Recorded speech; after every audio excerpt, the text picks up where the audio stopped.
The U.S. is now the closest it's been since the pandemic to seeing an inflation rate economists consider normal. In October, consumer price inflation fell to 3.2% year over year. Drops in utility costs and gas prices are a big reason why. I imagine for a lot of people it feels good to know that they can get more fuel for less money. Core consumer inflation, which excludes volatile food and energy prices, dropped slightly to 4%.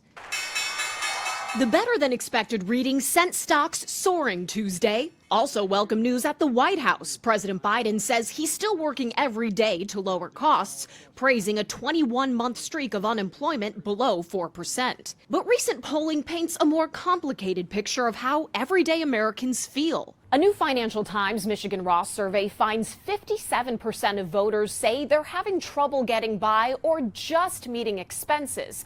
While the overall inflation rate is declining, actual prices at the grocery store, for instance, are still going up, just at a slower pace.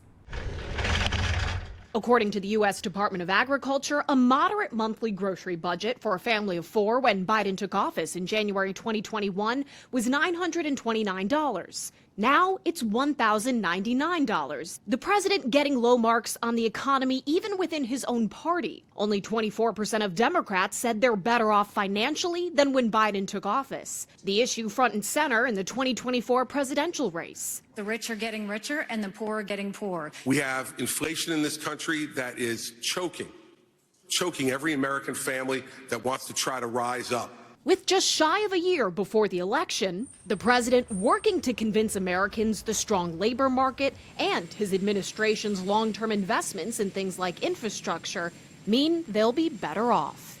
On Capitol Hill, I'm Atrell Najjar reporting.